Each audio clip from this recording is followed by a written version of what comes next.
Hey there, welcome back. Okay, so like we said, there's two more rooms to go. I don't know if we can get all that. We definitely can't do two rooms in one turn, um, especially with the three baddies still existing. But let's see how much we can get done tonight before I have to call it. I was really hoping to finish this first mission. Just so you know, the campaign is 6 chapters.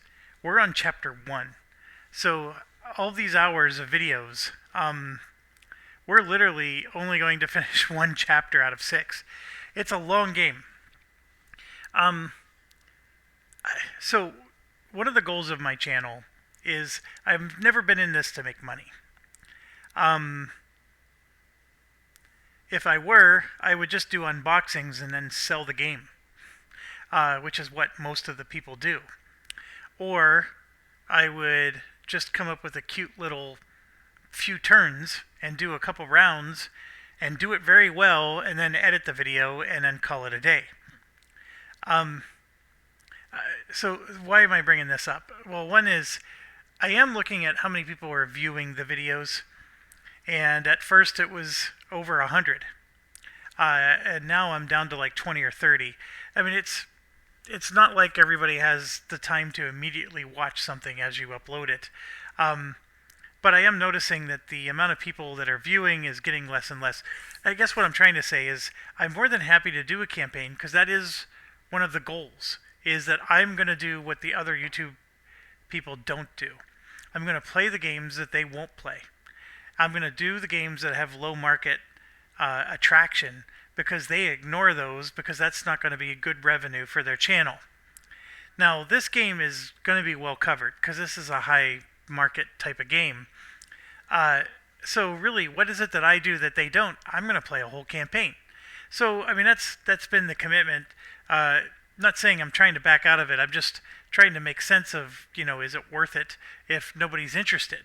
But it's really hard to gauge because some of the videos that I've done, it'll be 3 years later, and then all of a sudden I'm getting a flood of comments because there's a surge of people that are playing and somehow finding my videos because I don't really market myself.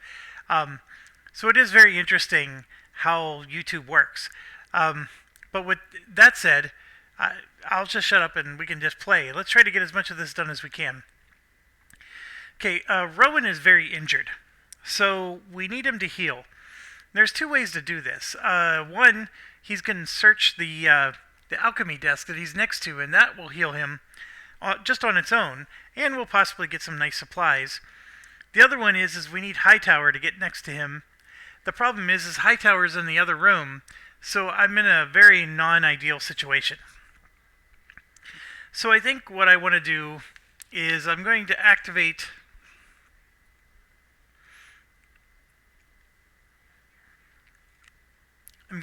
actually what's his name, Huey, because I would like to open the next room before I figure out what to do with Rowan. Because let's say the next room has a trap. We may want Rowan to do something heroic. So let's have Huey go. He's going to go 1, 2, 3, 4. And Huey can attack this guy, but he has 2 armor. So we're in a bit of a pickle there. But I can use the Illuminary pendant with Ulrich, and that pendant will give him the critical hit he needs to possibly. This guy's 1 hit point away from dying, so I just need 1 hit. I'm rolling 2 dice. If I get a crit, which I did right there, that might be all I need, right? So I got 2 hits. That's the 2 armor. I just need 1 more hit, and there it is. That's actually a crit. And he can't get tokens, so there's no point in continuing the roll. So I actually did kill this guy with Huey, and that was awesome. That's what I was hoping to do, because then that frees up Ulrich to go open a door, which I actually want to do. I want to see what's in that next room, and make some determinations from there. So what did I just do? I killed somebody, so we need to get a supply, and I gotta remove the card. Where is it?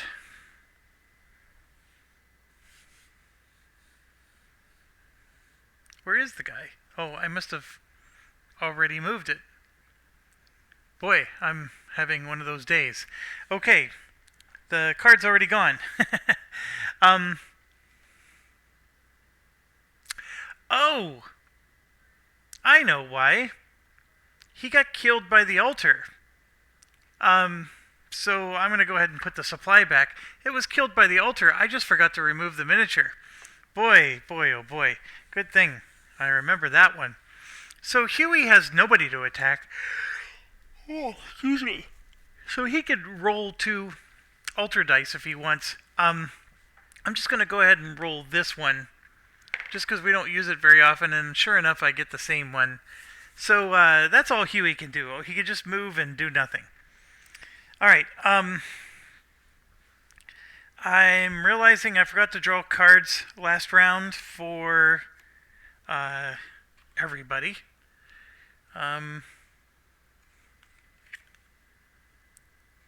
So I'm doing that.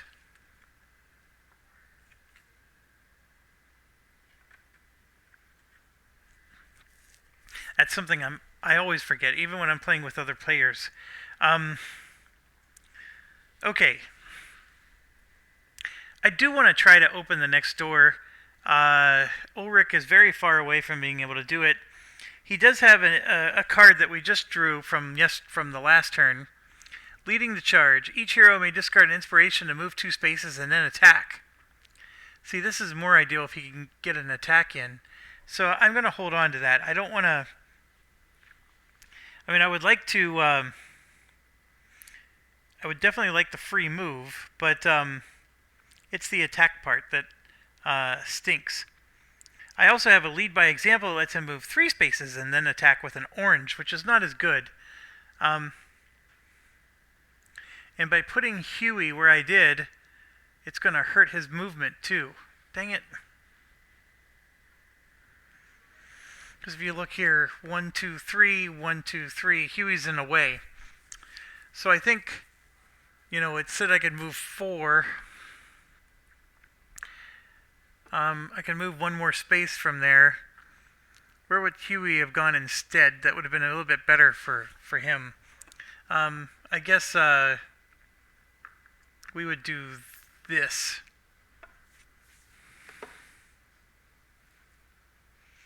Because that at least gets him closer to the other room. Alright, so we're going to do 1 action to go 1, 2, 3. That was the whole reason why I wanted to do that. Back retcon Huey's move. And then from here we can do the move 3 spaces and attack.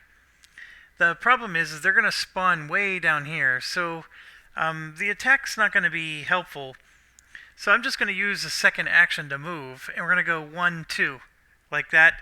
And then he has 1 more movement left. So yeah, let's get this feature out, see what happens. And there it is. We found the altar. Place this altar in its room and discard this card. So the altar has already been, the card has already been out. But we finally found the altar, which I could have grabbed a long time ago. This is the altar right here. And it looks like a little throne of rock. So that goes there. Do I do a search token? Yes, I would. I would do a search token. So each enemy drawn when revealing this room gains 2 armor tokens. Ooh, that's not good. Now granted, those are just temporary, but still, that's not good. And then let's do our usual here. No point in being suspenseful, right? So this is Willow, and this is a good time to be getting that event, because these events don't get armor. And guess what? The trap doesn't get armor either. But we did end up getting a trap, which was the thing I was worried about. So Alright, there was only one enemy that spawned, and it's a one of those 2 armor guys. The Brooder, that's this guy. And he's way down here in the corner. And I have to put 2 armor tokens on him. So he's going to be super hard to hit. The trap is an interesting one. It's going to spawn right next to the door. So, what color is the trap? Blue. Not that the color matters, because I know we destroyed the other 3 already. But it's going to go closest to the hero. But I get to choose. So I'm going to choose to move it that way, because it's just as close being that way. And then for his 3rd movement, I'm going to move him next to the altar. Like so. And it'll make sense in a bit. So now, I mean, here's the thing. He can't really do anything, but he's going to be able to get the clue. That's the reason why he's there. He does have one more action that he can do. And I think I'm going to play his search card. Because, you know, why not? It's time to do a search. He's going to search using blue. Then each hero within range may discard an inspiration to heal 2 damage. He's going to do that. And then with the diamond, each hero within range gains 1 inspiration and 1 armor token. Okay, so he's definitely going to discard an inspiration to heal 2 damage.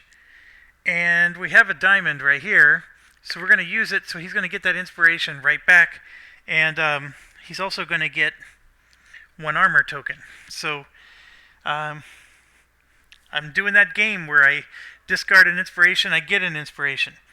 And yes, he heals 2 damage, so he's actually fully healed. And we get to do the search. So the search is 2 blue dice. There's 2 successes, and then he can spend a focus for a 3rd. Yeah, we don't need to do that. We'll just, we're going to take a focus. And the reason being is we got so much supply, we're using bonus tokens. So we'll take 1 supply, we'll put 1 search on the altar, and then we'll get our search card here, which is a potion of willpower that gives him extra 2 dice on a blue test, which is what he actually just finished doing, ironically enough.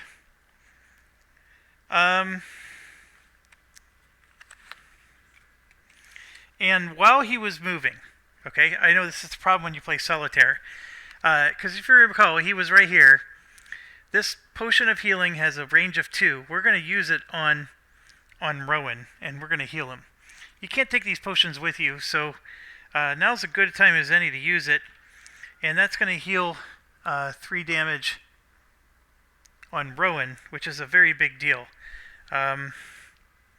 So, very happy about that. Okay, so next up, we're going to do Rowan. Oh, don't forget to draw his card. So we're going to draw his card.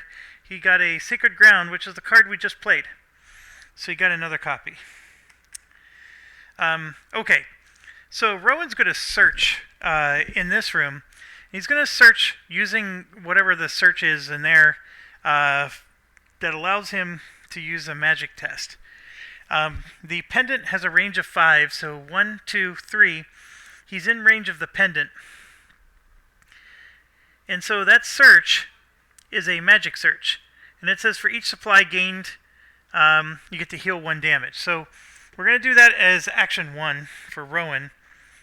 We're going to use the pendant, which means that Ulrich is going to lose an inspiration. That's fine, he has 3 left. And I'm just looking to see, he actually has a professional rummager that lets him search, but that doesn't heal him. So, although it does let him move, which is a very interesting idea. But anyways, we're not going to do that one. We're going to do the magic one. Magic is only 2 dice. And so there you can see he got 2 successes, but we're going to make a crit added because of the pendulum. That's 3 successes, and then I get to roll again, and that's 4. Alright? So 4 successes will let him put a search token on the alchemist, and then we get 3. We're going to get 3 progress, or 3 supplies, and that means he heals 3 damage, and he only actually has 1 damage now. So we just healed 6 damage on him with those 2 actions. So he does get the search card, and he gets this, which you discard immediately to get 2 armor tokens, and that's a good thing for him. He only had 1 armor token. Alright, so that was 1 action. So now we got to get in the next room. Well, as you recall, the rope lets him go to the next room for a diamond. There is no diamond, so we're going to spend a melody token to use his rope, and it lets him move 1, 2, 3. It says place, it's not a move. Now, this is an interesting rule thing, and I know one of the viewers has been helping me with the rules. So this is a great question of wordology.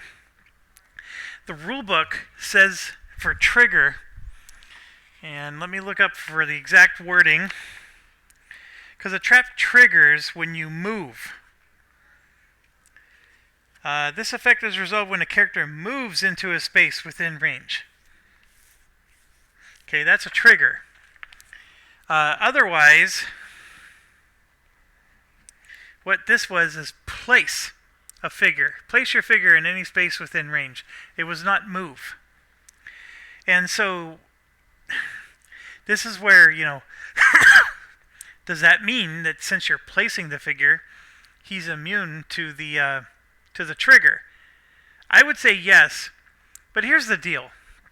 He didn't need to move 3 spaces. We could have just as easily used his Bury Scurry, which is a wave symbol, which still would have needed the melody token, and that lets him move 2 spaces and ignore trigger effects. Then he can even discard a focus to gain a supply. So, I'm going to go ahead and do that, and because that's safer. I'm not sitting here being a rules lawyer over something, and we'll gain a supply.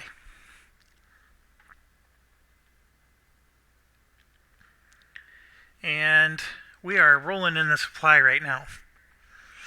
Now, there's one use for these supply tokens that I haven't talked about much. You can actually spend a supply to get an extra die to your die roll. I actually forget to do that more often than anything. But that's a really powerful thing. You need to pass a test. You need to, get through an armor. I always forget to do that. And I'm sort of glad that I do forget, because at the end of the mission, when we have all this supply, you're going to see why I'm going to be happy. Okay. So we did that, and that actually didn't even cost a second action. So now we have 2 actions to completely destroy this chest. And we're going to just use rope, and chest is done. So we got that done, and we get another supply. Okay, 2 people are done with their turns.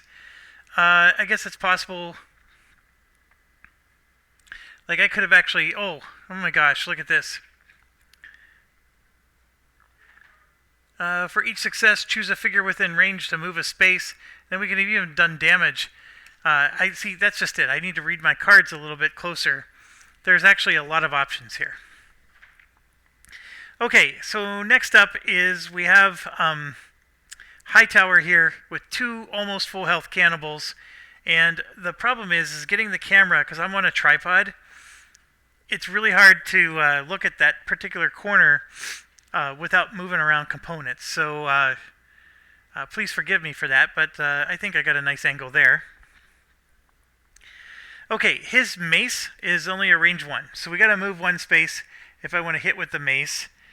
He has the Curious Odor, which is a problem, because that's going to put markers on, the other monsters that are in his threat area. So we got an issue there, and I think we got to get rid of the Curious Odor. So just a reminder of what the Curious Odor is. Put it up there, and basically what it does is, you have to do a magic task. The first success fails, or, cancels. Each minion threat card in your area gains a threat token. He has one in his area, so it's not ideal to keep it there. Or we could just kill the minion in his threat area. That's another option. And then the card doesn't really do anything. The minion in his threat area has 1 damage. You know what? Let's try to kill the minion in his threat area first. So how do we do that? We're 1 space away. I do have an attack prayer.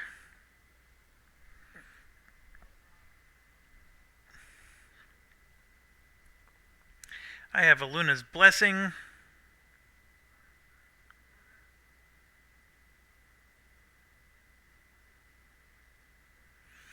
Oh.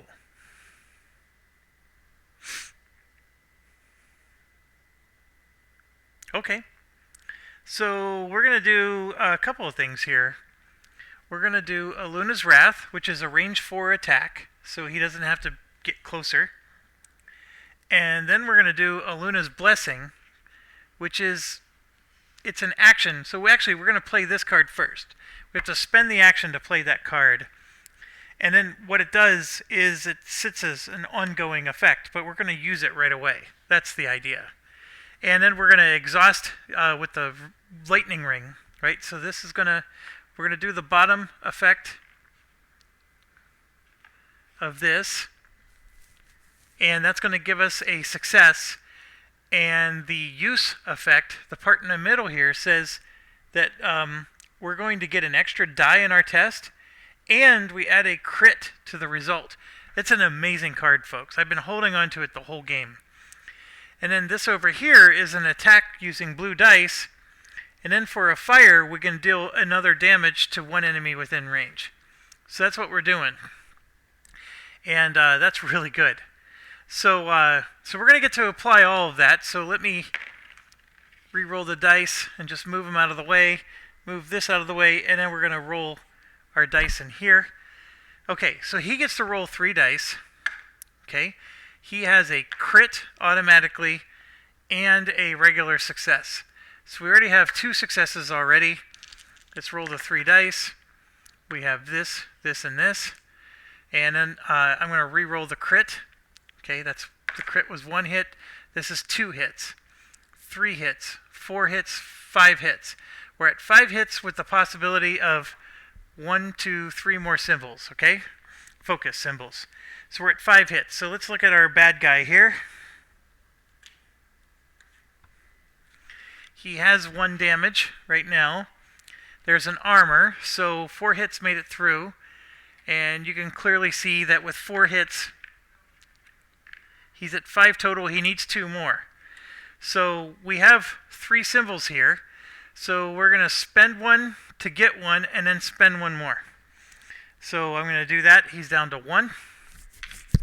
And that's going to kill the guy. So this guy is toast. And we get another supply. Alright, and then the bottom effect here is we're going to do 1 damage to some... So blue guy's dead. That 1 damage is going to go on the red guy. So he's up to 3 hits. And then the bottom of this one, I got to bring them closer to me. Oh, I get to gain a focus. That's a result of my attack card. So those were 2 really, really, really nice cards. So that's done. We have, that was 2 actions. He has 1 more. I don't think, like he's got some really nice healing cards. And he also has the way, like he can go get that card back. Because as long as it's a prayer, he can get it back. Like that Luna's Blessing, the one that we just fell in love with. We can get that and a Luna's Wrath back. That's called Faith Rewarded, which is a feat. It's not even an action. So we can try that. Let's do that. So I have to test blue 3. If passed, return 1 pair from your discard pile to your hand, which is going to be the cards we just played.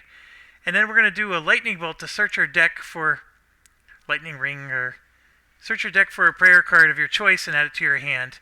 Now, what's interesting though is that's search your deck. That's not search your discard pile. That's okay. Maybe we won't do the bottom half part, but we gotta pass the test first. And I have one. This was just a regular success. 1, 2, and we'll spend 1 to get 1 for 3. So we are going to get back this awesome sauce. I didn't get back the attack card, but I could go through my deck if I wanted. I don't even know if my deck has... Like, I don't remember my cards that well. So...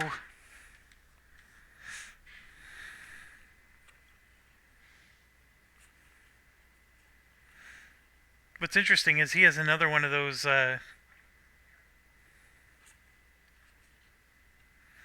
He has more of those Aluna blessings.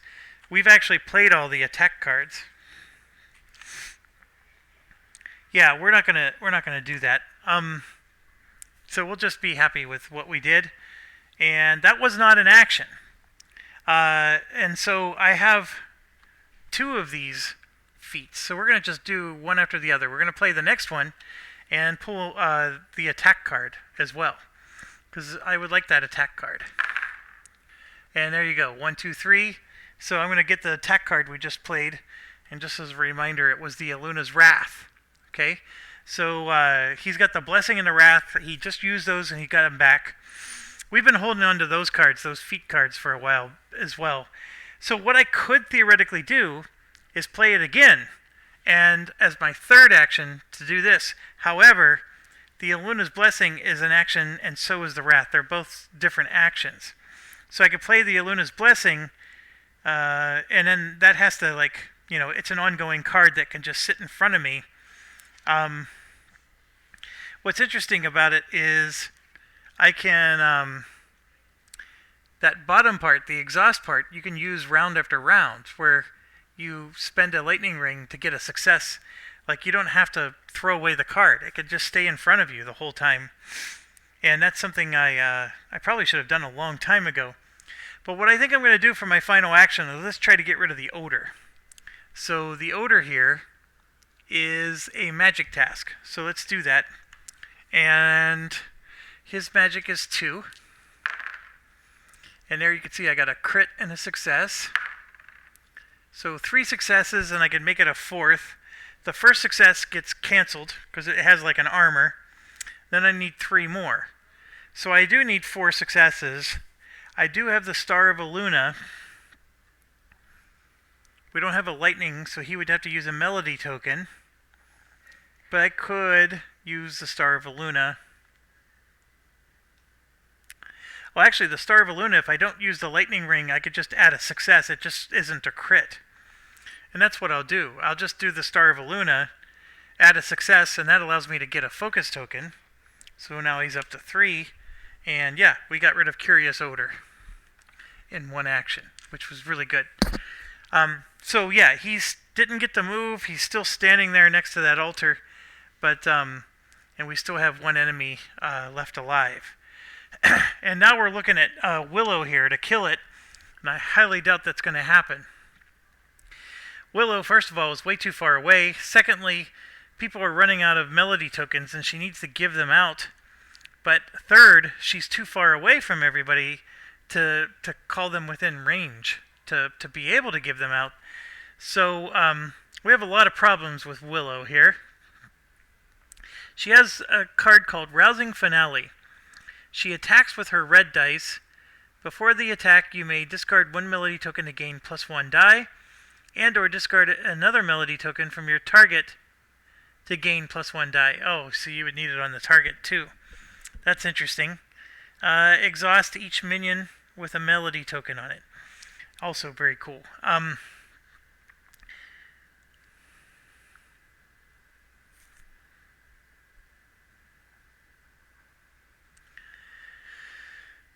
Okay, the card we're going to play is Battle Hymn. And I do have the ability with this other camera to zoom in a little.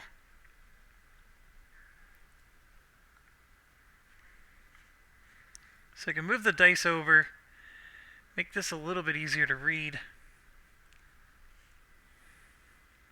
That's probably a bit much. So I'm going to zoom back out.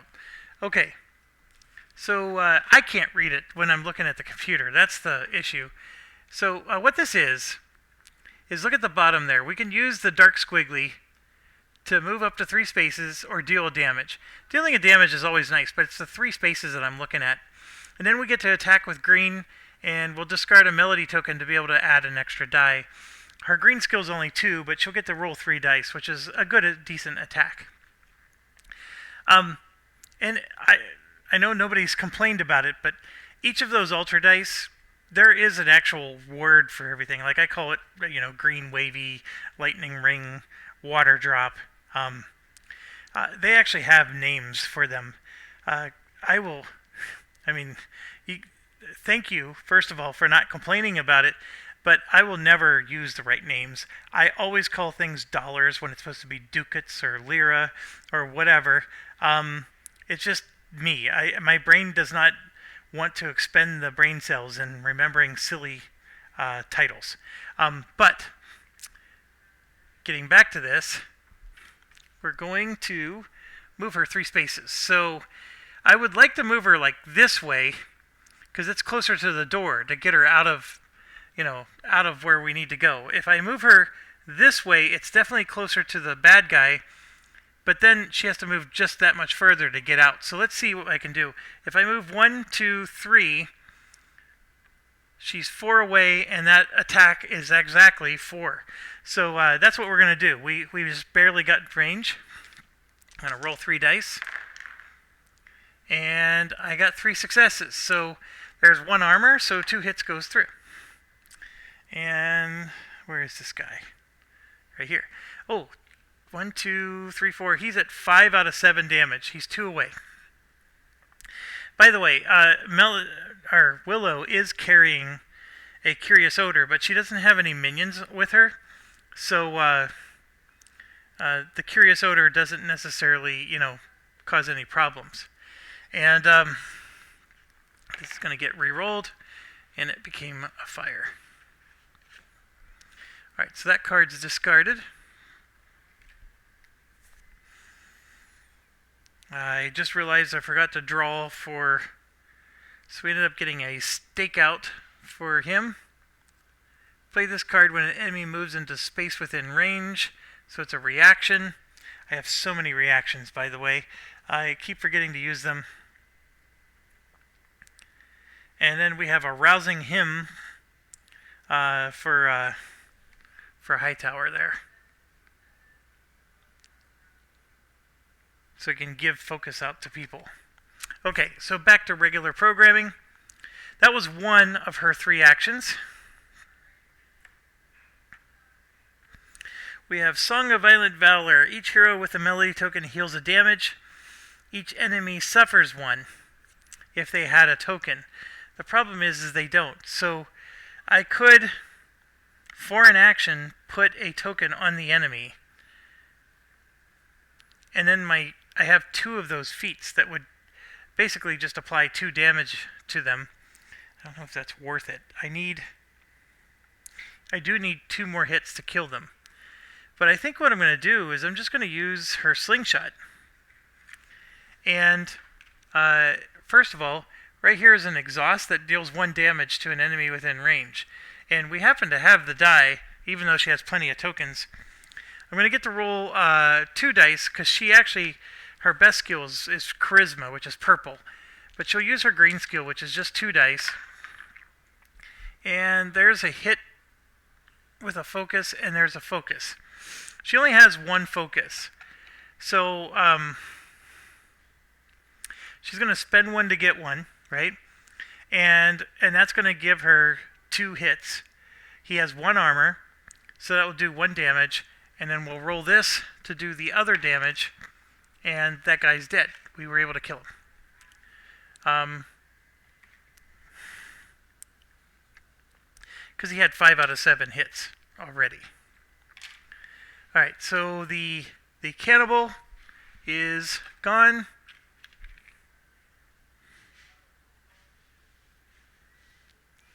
And that's done for him. The the trap is gone, so I forgot to throw that out.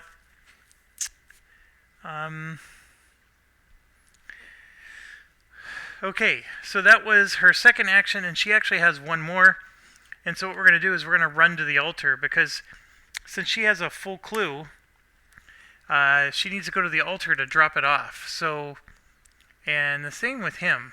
So 1, 2, 3 isn't going to be enough, but we'll probably be able to hit it next turn.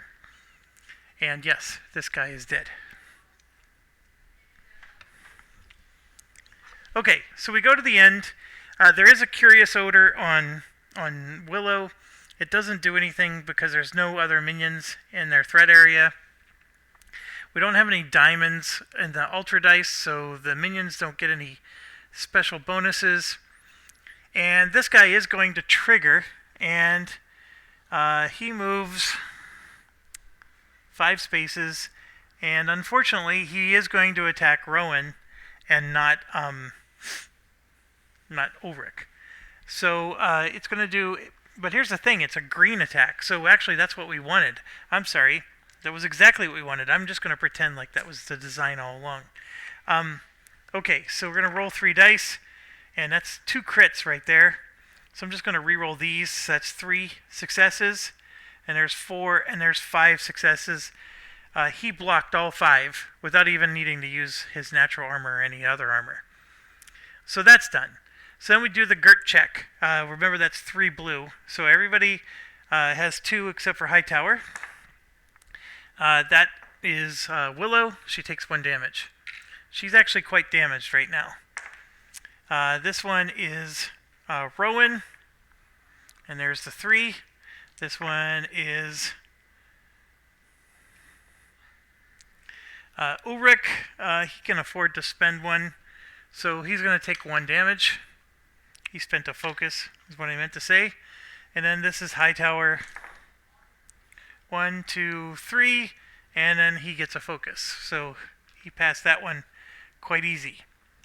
Okay, so then we draw a Gert card, which is this one. I can't read it. Each character must either discard an armor token or resist 4 purple.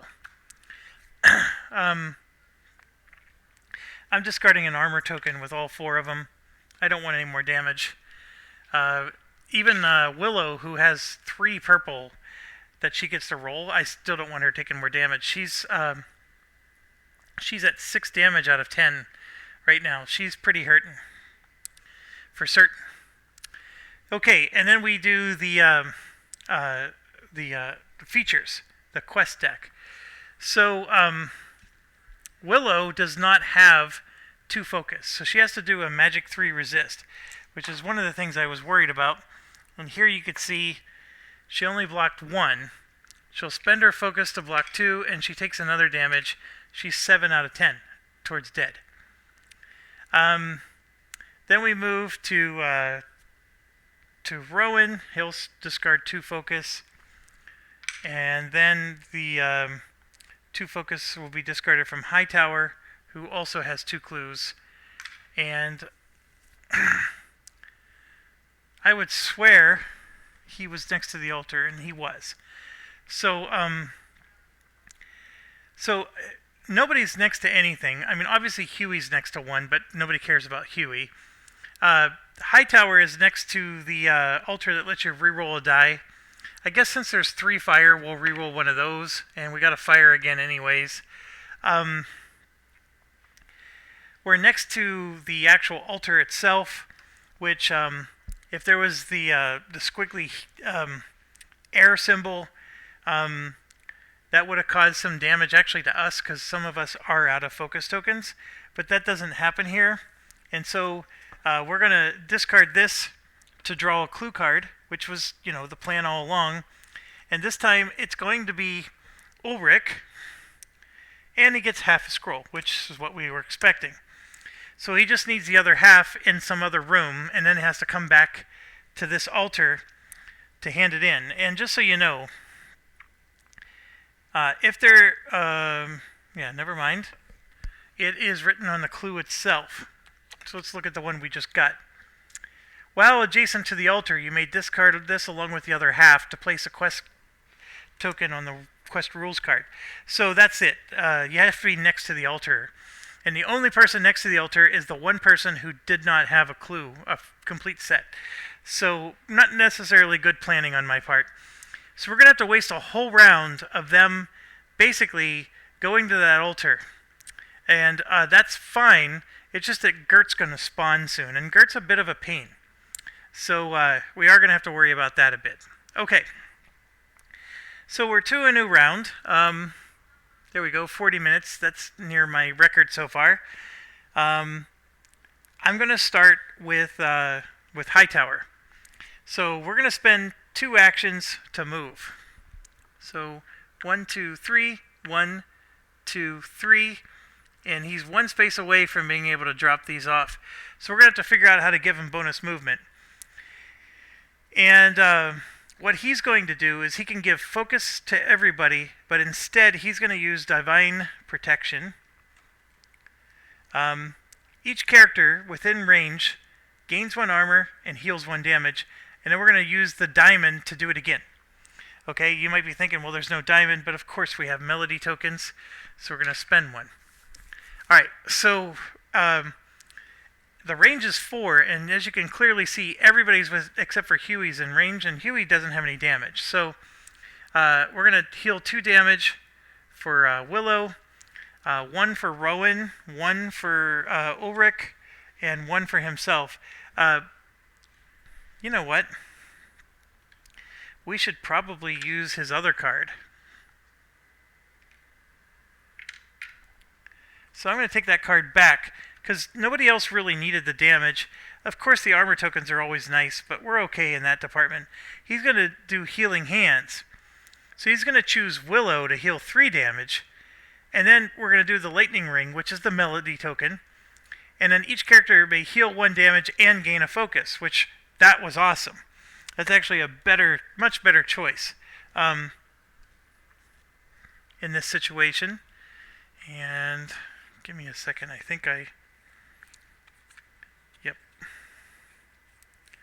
I discarded some of Hightower's stuff into Ulrich's deck, which is not a good thing to do. Okay, so Melody is going to heal 4. 3 for the main skill, and then 1 for the Melody token that was played, or Willow I meant. So now she's only at 3 damage out of 10, which is much, much better. So he's doing his job. And then he's actually healing 1 from himself and everybody else, because they actually did all have 1 damage. And then on top of that, everybody gets Pez Dispenser candy of 1 focus. And everybody absolutely needed that. Okay, the unfortunate part is his turn's over. And he's 1 space away from that that fountain. So we got to figure something out. Next up is Willow. Willow does not have the means to move anybody, but so she's going to do 1 action to go. Willow's not going to go next. We're going to do Ulrich next. Nope. We're going to do Rowan next. Rowan has...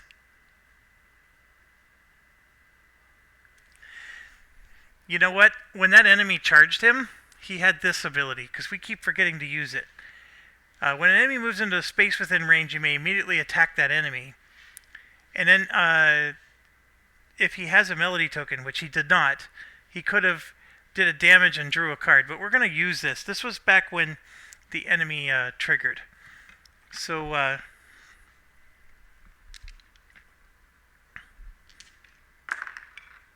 so that's 1, 2, 3 damage. And then he'll, I don't know what his focus count was back then, so I'll just take the focus and just do the 3 damage. The thing only has 2 armor, and it actually has armor tokens, so we just killed armor tokens. But that's fine. Okay, so what's he going to do? Well, we're going to do just a bury. We're going to test purple. For each success, choose a figure within range to move 1 space. The range is 3. So we're going to move himself and Hightower and maybe even Ulrich, because Ulrich needs to get in range too.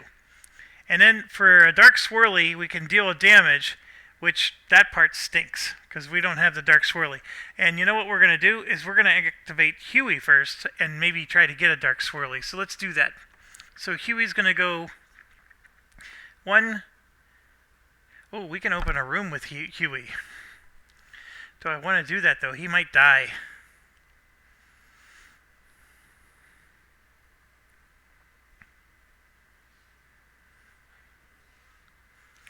Yeah, we only live once. So 1, 2, 3, 4. Let's get the last feature out, folks. It is the crates, which is actually a really nice one. A hero adjacent to it gets a supply, and you get extra supplies every time. Actually, you may discard a supply to draw a search card when you do the search. This is a really nice one to get early in a mission, not as a final room. But give me a second while I find the supplies. Here we go. So the crate's going to go like so. And the clue card, of course, is coming out. After drawing threat cards, each hero must test green 3. Each hero who fails must activate the threat. Ooh, that's not good. So we'll go ahead and attach that. And let's draw the threats. 1, 2, 3.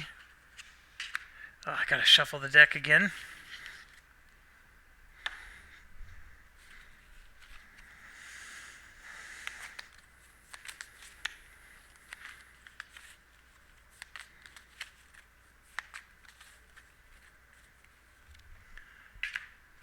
So, sure enough, we draw bad guys with all 4. So this one goes in front of Willow, and it's a green cannibal.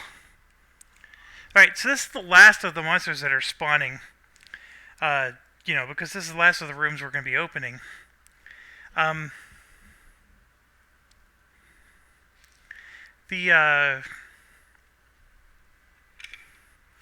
Gert's coming. So he's going to spawn somewhere too. And let's see, this one is Rowan.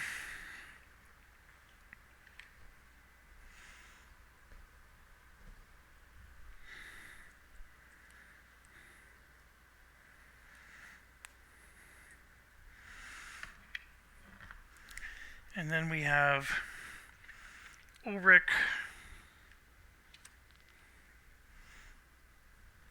Yeah, this isn't good for poor little.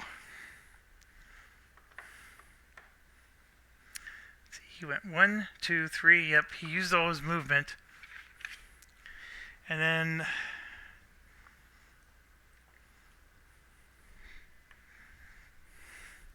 Hightower. Okay, chances are they're all gonna fail. A green 3 check? Yes. But let's start with Willow.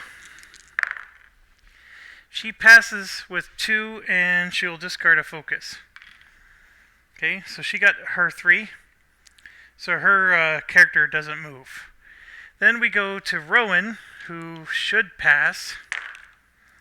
There's 1, 2, and yes, he'll spend a focus for 3. And then we got the next 2, which should fail. First is Ulrich. He rolls 1 die. He's just going to take the focus because he's not passing. And his guy is the yellow cannibal, who engages with 4 movement and has a range of 2. So 1, 2, 3, and he can stop there, which is enough to kill. Let's move up so you can see that better.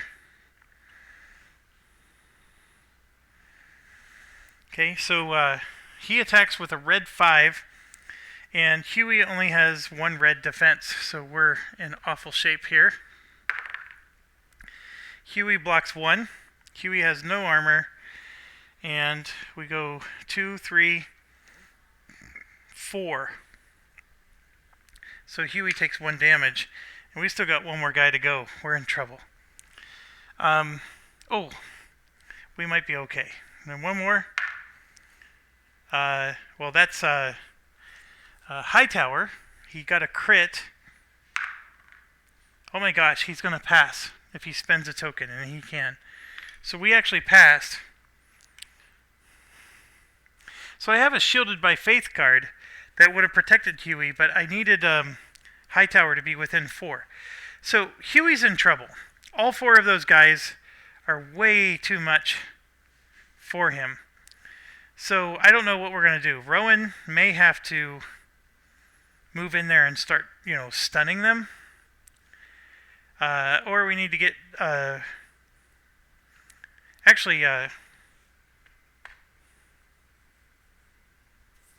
Ulrich needs to go into that room because he needs to go into that room. So, alright, let's do Just a Bury. Just a Bury is a purple check. For each success, choose a figure within range to move 1 space. And, the whole reason we did Huey is because we can spend a blue to change 2 dice. And I need a wave and the dark squiggly. And the dark squiggly we're going to use right away. Oh, we got another wave. And then this dark squiggly we're going to use right now because the Just a Bury, after we finish moving everybody, deal 1 damage to each enemy adjacent to a hero.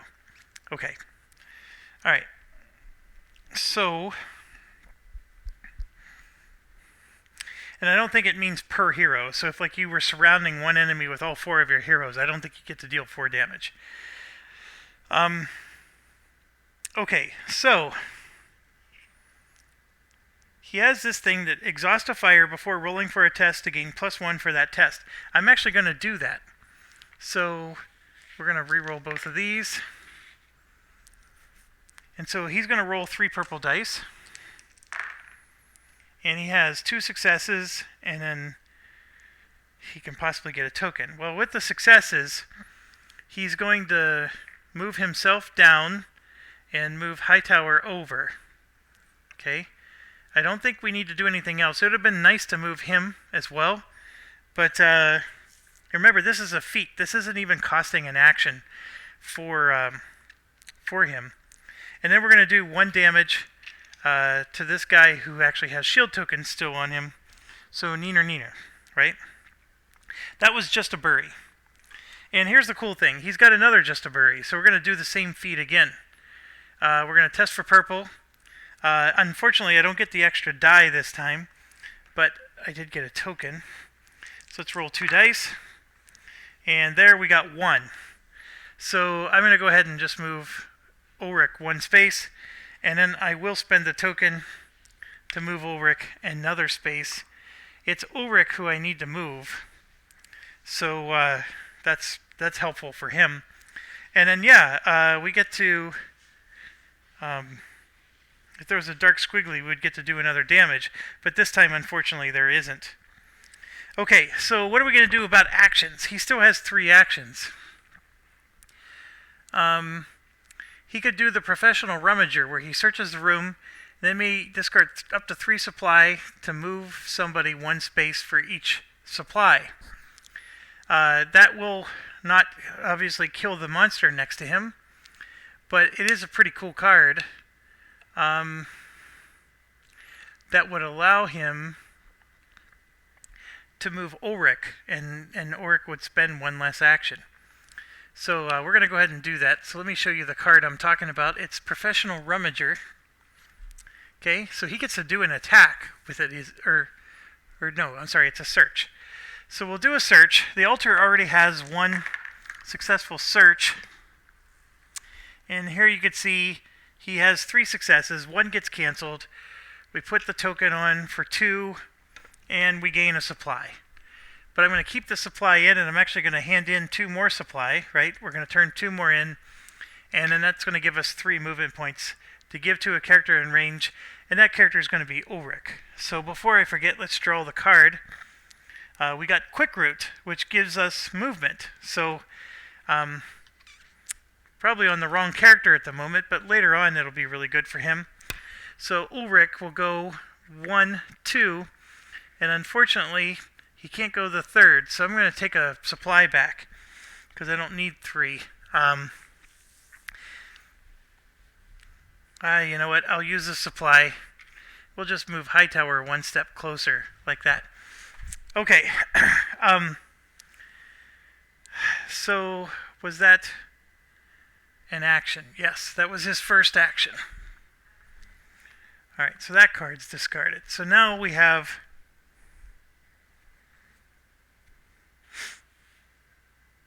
let's see, Hightower went already.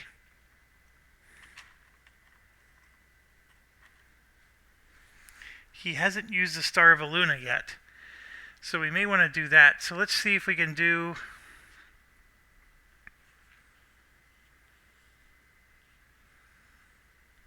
I mean, he's literally right next to the guy. We could do Bury Knife, but we need really a dark squiggly.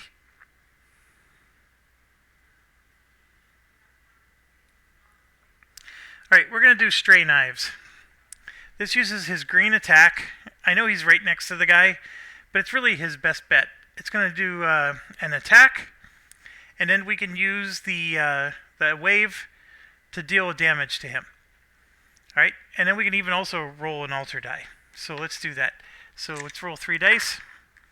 There's 1, 2, 3, and it could be 4 with a token, and I will spend the 4th. So the guy has 2 armor. He has 1 shield, which I'm going to discard. So that blocked 3. We only really did 1 damage to him.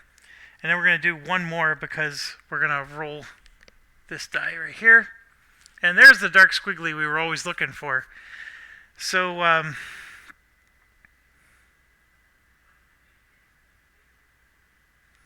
so now I think that does mean I'm going to use my Bury Knife. Unfortunately, it only rolls 2 dice. But I'm going to possibly use... we're going to get a melody token from Hightower, and we're going to use the Star of Alun here. So there's 2 success, and then the Star of Alun is a 3rd success, so I'm going to roll that, and there's a 4th success with a possible 5th. Okay, this guy has 2 armor. He only needs to get hit twice, so we just need 4 successes, so he's going to take a focus token, and we did kill the guy. So this guy is officially dead now. That's good. And we'll get a supply. Alright, and his turn's over. There's definitely a lot of maneuvering with this. I can see how some people will like it or hate it. Next we have is Willow. So I'm going to use one of her actions to just move 2 spaces and get next to the altar. Okay, she has a curious odor, so let's try to get rid of that. It is a magic test. Uses 2 dice. And she got 1 success and 1 focus. She has 0 focus. So that really sucks. So she's going to take a focus and do no progress, because the curious odor has like the equivalent of 1 armor. Alright, that wasn't good. So now we're going to use her 3rd action to try again. And there's 3 if I spend the focus, which I will. And that puts 2 progress on it, but it still doesn't defeat the curious odor. So after 3 actions, her curious odor remains. She must have been doing a Dutch oven there with him. Okay, she had all kinds of cards that could have given out melody tokens, but I was really trying to get rid of that curious odor because we don't want to put threat tokens on. If you notice, we've been really avoiding getting threat tokens on the enemies. That's part of the goal with this mission, is if you get them, don't want them to build that up. Okay, Rowan, by the way,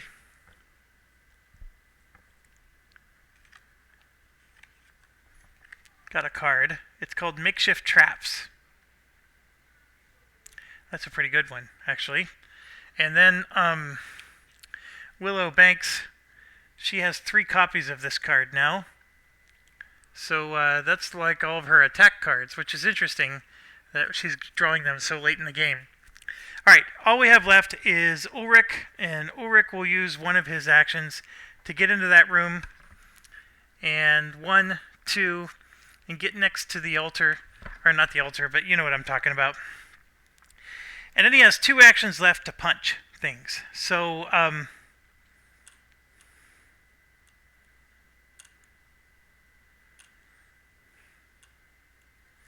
in fact, he's not even going to use an action to do that move.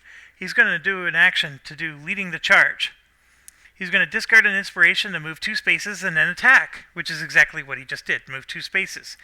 And then we're going to use the wave symbol to get that inspiration back and deal 1 damage to an enemy within range. So that's a no-brainer. So I'm not going to lose a inspiration token. We do have to re-roll this, which that's good. I have a knack for re-rolling the same thing.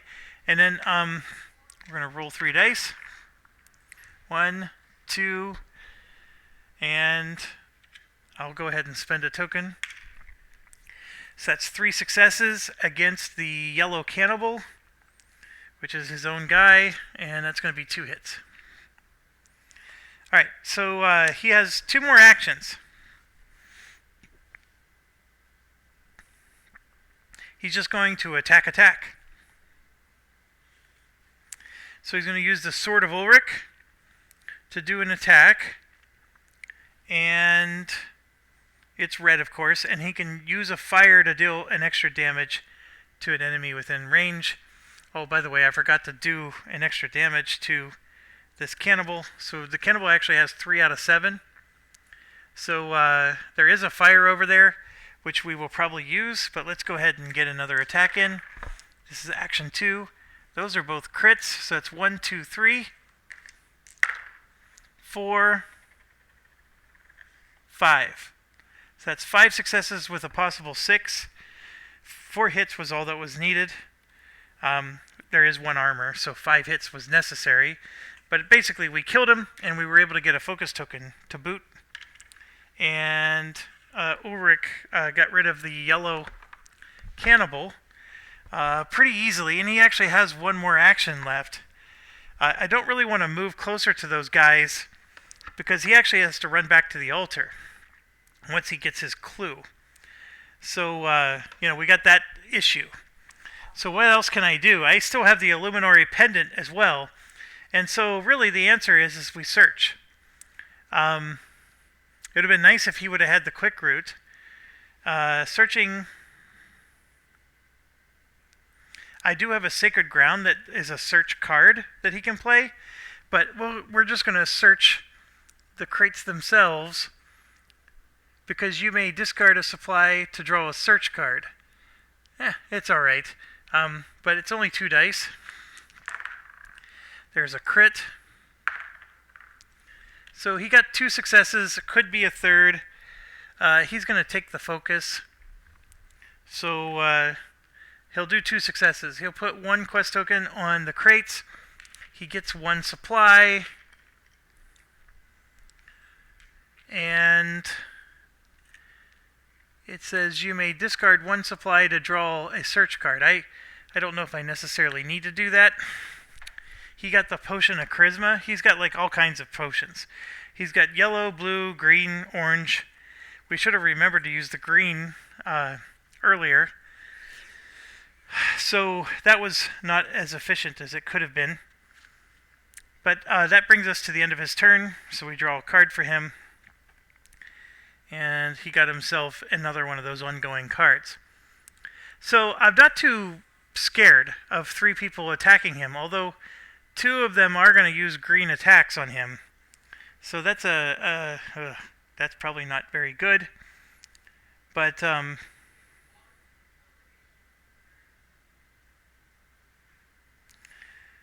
what else can we do? I'm going to use that diamond to gain an inspiration, and we use that fire as well, so I can't Or no, I didn't need to use the fire, that's right. I also never used my Illuminatory Pendant. So when I'm being attacked, I'm going to use the Illuminatory Pendant to defend against that attack. So, alright, we got a dark squiggly. Alright, end of the round. So let's start with, so Willow Banks, the Curious Odor kicks in. So a threat token, I'll show you. So you go from left to right, so the Curious Odor kicks in, so a threat token actually goes on this guy, and then this guy triggers. So everybody in his room has to deal with one stench. And the good news is the only person in his room is Ulrich. His orange value is 2, so he should easily pass this, and he does. Okay, so no worries there. And then the green cannibal will move forward and attack with a red 5. So Ulrich has 3 dice for this, so there's 3 successful blocks. His internal armor is a 4th. He will spend a shield for the 5th. That was unfortunate. He needs those shields for the next 2, but that's first attack. Then we're going to go to Rowan, who has the green goblin thrower here. Oh, I grabbed the wrong guy. This isn't the goblin thrower. This is one of those blooders. One of those guys with the 2 armor. Alright, so it's still just as bad. He attacks with green, but it does mean he's going up close and personal, like so. Okay, so he, oh, you know what I forgot? I'm next to the altar. I didn't need to end my turn next to the altar. I apologize. That was a big mistake. So Willow is handing these in. Okay? Rowan is handing these in. I did not need to end my turn there. The rule is, as long as you're adjacent to the altar, you may discard it. So we could have done that as a free action at any point. And so we're putting 3 quest tokens. 3 quest tokens go onto the search, like this. So we're at 3 out of 4. Okay. Alright, like I said, the guy moves up. We're going to do a green attack. And I'm going to use 1 inspiration to get a crit for my pendant. But let's see how well we do. Yeah, like that. And then I'm going to get a crit. So I'm going to roll for the crit. I got another crit, which is good. And another crit. Oh my gosh, this is awesome. And there's 1, 2, 3, 4. He has a natural armor of 1. So he blocked all of it, and he even gets a token out of the deal. And he's maxed out on tokens. Alright, so that's good. And then the last one is this guy, who has a range of 5. So 1, 2, 3, 4, 5. He's just going to attack from right where he's standing. And he's also a green attack of 5. And unfortunately, I don't have the pendant anymore. And that's all I have. So I will spend a token to block. My internal armor blocks 2. I have a shield that blocks 3. Right? Then I'm going to have to play Shielded by Faith. Play it when a hero within range would suffer damage. You may discard 1 inspiration for each damage that would be suffered to cancel that damage. And then if I had a diamond, I could gain an inspiration and an armor token. But I have a melody token, so I am going to do that. It's his last melody token, by the way, but it was a good use of it. So we said we block 3 with his natural armor, right? Because we had an armor to discard, a natural armor, and then we spent the focus token. So that means I have to spend 2 of these, but I'm going to get 1 of them back. And then I got it back because of the diamond effect here. And I also get an armor token. So we'll go ahead and grab one of those. So he just absorbed all 3 hits and took no damage. Although we had to play some shenanigan cards to pull that off. But that's how this game works, right? Is to have the right cards for the right situation. Okay, next we move to the blue checks. And we do this all game. Alright, so Willow Actually, the blue checks go away once Gert spawns. So Willow has 2. No, she doesn't, because she doesn't have any focus at all. She's going to take a focus, and it's a resist, so she actually takes 2 damage. She's halfway dead again. Rowan takes 2. Oh, you know what you could do instead of doing the test? You can discard an armor, and Willow would have done that. She has tons of armor on her, so she's going to discard an armor. Rowan's going to discard an armor. Ulrich will discard an armor, because we're not going to mess around anymore. We will roll for Hightower, and there's 3 right there. With this being a crit, all we're rolling for is those now, and that's a nice thing to get. Okay, so I already established I didn't need to end my turn next to the altar. All you had to do was get next to the altar. For a free action, you can hand in your tokens.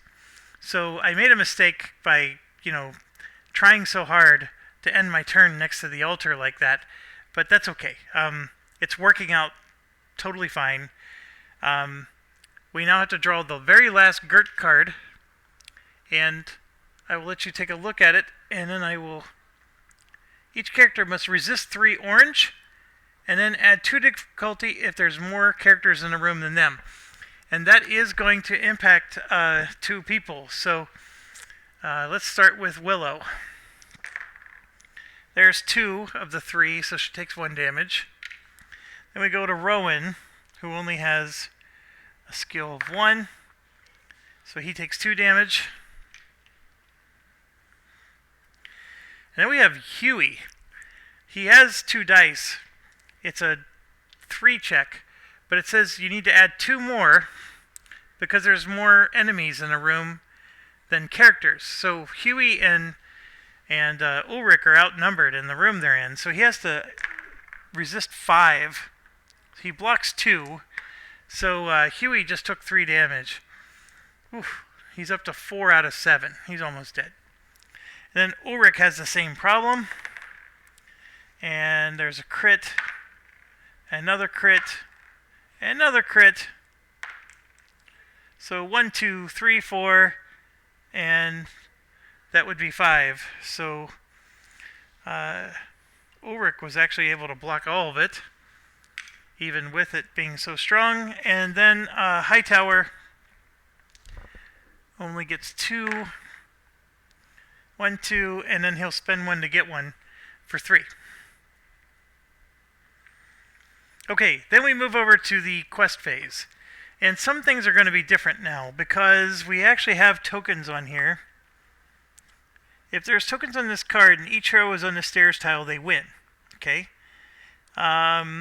Each hero who controls a clue must discard a focus for each clue card they control. If there is 1p quest tokens on this card, each hero draws a threat card.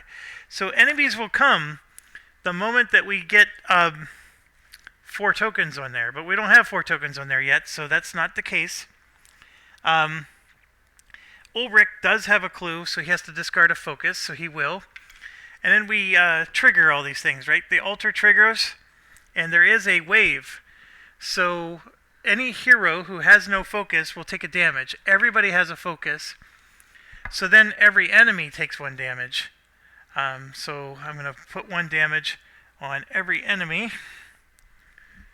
And that includes the cannibal, who has the threat token on him. Okay, so that was helpful. And heroes are next to the altar. They're allowed to roll an altar die. So we're going to roll these 3, because there's 3 heroes next to it. And there we go. Okay, and then he's next to the box of crates. And the box of crates, I think, lets him get a supply. I got to stand up and look at it again. Yes. So we're going to go ahead and get a supply.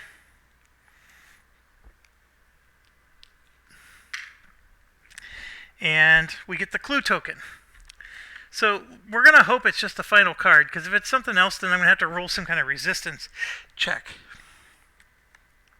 It's the final card. So just out of curiosity, there you go, the sense of dread, he would have to do a resist 4 blue, which is a bit of a hard of a check for him. He would only have been able to roll 2 dice. So we got both halves, and we're ready to go. I'm at an hour and 15, so I actually did better than 40 minutes for this round. Let's try to finish this off. How about that? So we got one more round. Ulrich needs to get out of dodge. And as much as I would love to say he needs to stay and do some punching, he needs to go. Because he has to go to the altar, drop this thing off, and then turn around and run back. Now, the rules are, now that all the feature cards are gone, all the rooms are locked. However, you could still go into a room that you've already gone into. Like the doors, well here, let me make sure. But I'm pretty sure the doors aren't locked, just the room. Because otherwise, we're doing a massive runaround, and I would not be happy about that.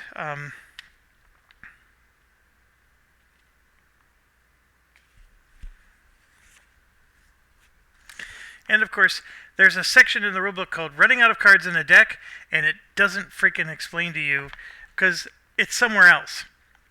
And that's where the rulebook for this fails utterly.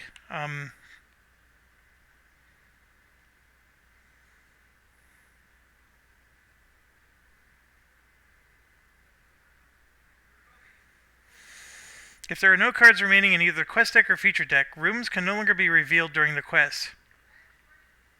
So rooms connected to unrevealed, or doors connected to unrevealed rooms cannot be opened. But you can open doors connected to revealed room, and the stairs is a revealed room, is what I'm trying to say. So we don't have to run all the way around just to get back to the stairs. We can go straight through that room into the stairs and then win the game. But Ulrich has to make it back. And we need as many movement points as we can to pull that off. I don't know. I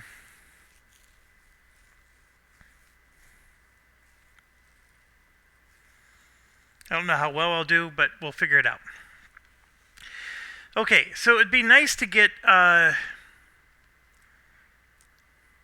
Rowan up there and maybe stun those enemies, because those enemies are a bit of a problem. That's the problem. We have to get into that room, which is going to take multiple actions just to get there, and then we have to kill things after we do get there. So not an easy task. So for a diamond, he can use his trapper's rope to place his figure in any space within range. So we're going to roll the diamond, and Rowan can go 1, 2, 3, because that's within range, and that's not an action. So that part's good. And he has this quick route, which he can exhaust to move 2 spaces. So one of the first things I need to do is I need to get Huey out of the way. Huey does not have to be on the stairs, by the way. So what I'm going to do is just move Huey like over to the corner here. Okay, so he's out of the way, but he could still punch. And we're going to go after the cannibal there with an attack. He did 2 hits, just 1 damage on the cannibal. That's good enough for government work. Okay, now I can use that quick route to come through like so. So I'm at least in range now. So I have 3 actions. I can use my rope to at least negate one of them. Doesn't do any damage to them, but it'll negate them. And I'm actually going to do 2 actions, and we're going to stun both of these guys. So he's going to get stunned, and the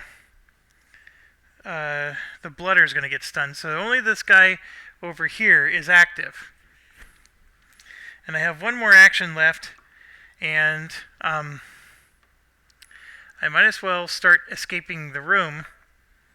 Actually, I have a card I can play.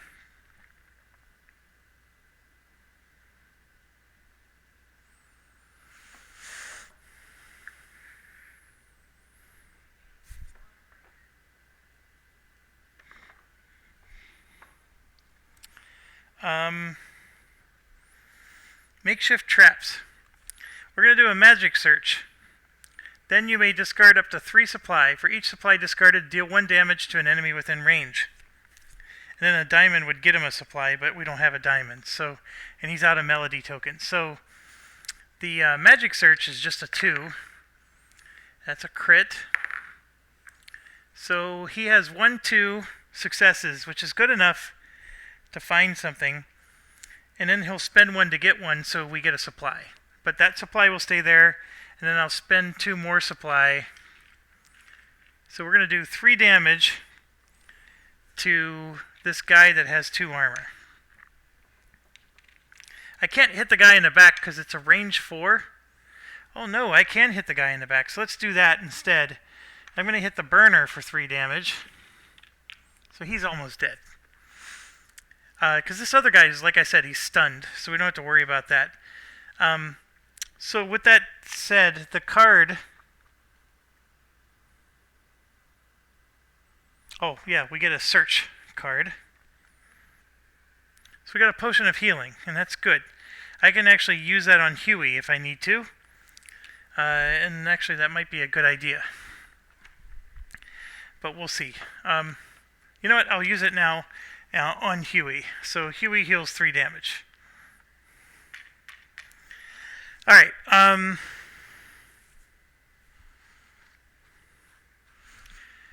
He gets a card.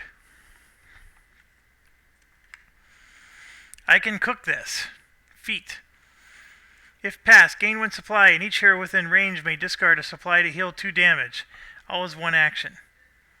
Oh, it's a feat. It's not even an action. That's actually a really good card. Alright, next.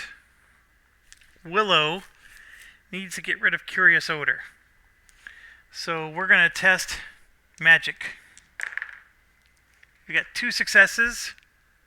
That's enough to get rid of her Curious Odor. Unfortunately, that was one of her actions, but we needed to get rid of it. And then she's going to move, unless I have a card that helps her move. I don't. So we're going to move. So 1, 2, 3. 1, 2. Oh, dang it. She's stuck at the door. So we got a log jam at the door there. And next I'm going to do Ulrich. So he's going to go 1, 2, 3. 1, 2, 3. We're going to drop off the clue. That puts our 4th token on the quest. So now all we have to do is get to the stairs, we win the game. And then he's going to go back 1, 2, 3. He's heading back to the stairs. And then we got Hightower. Now remember, we have a pendant that we can use, and Hightower has his Star of Elune if we need a success for some reason. Alright, Hightower's cards definitely aren't going to help him move. But we're going to go 1, 2, 3. 1, 2, 3. And then we're within range to attack that guy. And we're going to use the Wrath card. Now I have this Blessing card that would let me add extra dice, but I don't have enough actions to play that. So we're just going to do a basic attack, and then the Star of Elune will give us an extra success. So I got 1, 2, 3 successes. He has 1 armor, and he has 4 out of 6. I don't even need the Star of Elune. I killed the guy anyways, and I even get a focus token out of the deal. So, so this blue guy is dead. And the guys that are left standing, they're both stunned. So one of them does have a stench token on him, though, and we are going to have to manage that. But I'm just doing some... I forgot to put the search token on the crate. I forgot to take a supply. Okay, I forgot to draw some cards. So there's Ulrich. Here's Hightower. And here's Willow. Willow's actually got a long... She actually has a lot of cards now in her hand. Okay, next.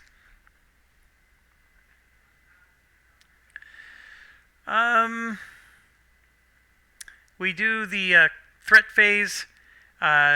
Huey has to deal with one stench. Rowan has to deal with one stench. He actually gets a token out of the deal. Hightower has to deal with one stench, and he's okay. So that's done. Gert is going to spawn. So we flip over Gert, and this is what Gert looks like. Okay, he has 2 armor. That is 8 hit points per player, so 8 times 4 is 32 hit points. For Gert, he moves 5, he has a range of 2, and he gains an armor token every time he activates, and then he does an inflict 7 red. So Gert's a real jerk. And I gotta get the miniature for Gert here.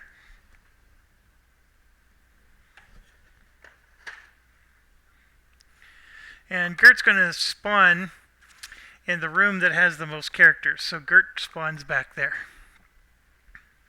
So he's going to be in the way. The good news is we don't have to draw any more Gert cards. And we also don't have to do the resist 3 blue, but it's still a problem. And his turn's over. Now the other problem is we have the search. We're onto the quest deck part, right? We're going to get a supply because Hightower is next to the crates. So we'll get a supply just by default there. But here's the thing.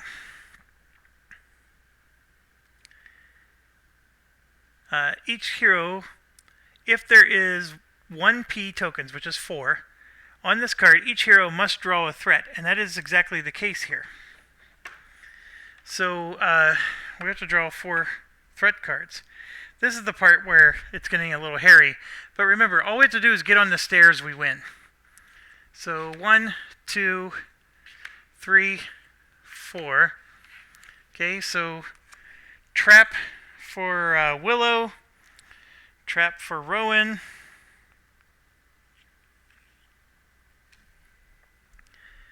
A burner for Ulrich. And a blooder. Okay, so 2 traps. One's red, the other is yellow.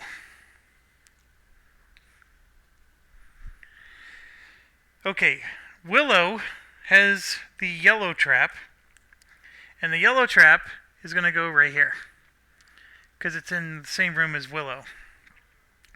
The red trap actually goes right here next to Rowan. Okay. Then we have a yellow grenade guy, and then a yellow blooder.